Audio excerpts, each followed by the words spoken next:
Hi, I'm Dr. Bill Adams, and you're watching the Plastic Surgery Channel. Last year, more than 350,000 women decided to get breast augmentation. It helped me understand what my body would be like after the surgery.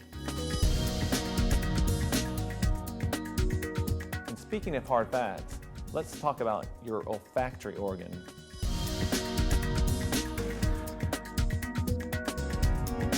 So a prospective patient, when they're looking to have surgery, must always understand that every single surgical procedure has its import, and they must be concerned with the quality that's being delivered to them.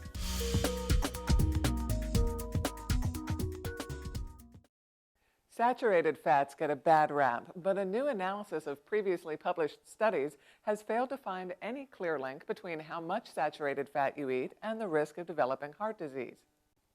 Research has shown that eating foods high in saturated fat can increase levels of bad LDL cholesterol in the bloodstream. Since high levels of LDL cholesterol are a risk factor for heart disease and stroke, experts have generally recommended a limited intake of foods high in saturated fat, such as fatty meats, dairy, and butter.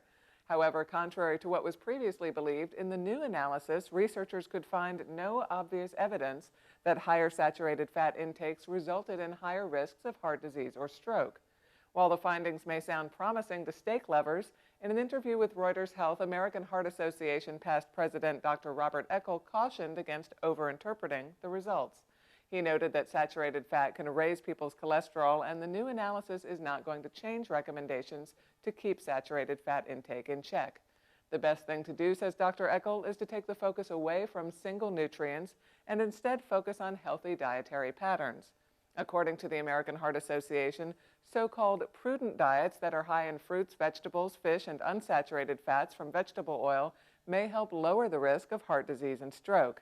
As for cheeseburgers and pizza, experts recommend all good things in moderation.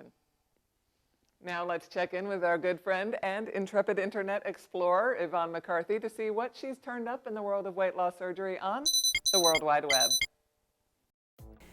Hey guys, Yvonne McCarthy with the Weight Loss Surgery Channel. There's a fairly new blog on the web that I was very fortunate to find. He's just starting out, but I can tell he's going to be very passionate, entertaining, and real. Here's a short excerpt of one of the posts from Big Fat Mike struggling to find the thin man inside. Mike says, the desire to solve my weight issue is huge. I think about it every day. How would my life be different if I lost 100 pounds? How much easier would it be to find a new job? How much more could I accomplish if I felt better physically and emotionally? I'm committed to weight loss through bariatric surgery because at age 40, I'm quickly reaching a decision point. Do this and live well, or don't, and live a sickly and shortened life. Still, I'm terrified. The idea of my body being cut open and replumbed scares the living daylights out of me. I told Mike that I'll be there for him, and I hope you'll take a moment to stop by and tell Mike your story, or an offer of support. I'm looking forward to that day that Big Fat Mike is not that anymore. I'm Yvonne McCarthy, and I'll see you next week on WLS on the World Wide Web. Bye.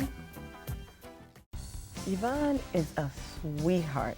She's an awesome person, an awesome inspiration to us all. Yvonne does not just talk the talk, she walks the walk about what's important in life and what she thinks changes for people. Yvonne is so positive that she makes me want to be a better me.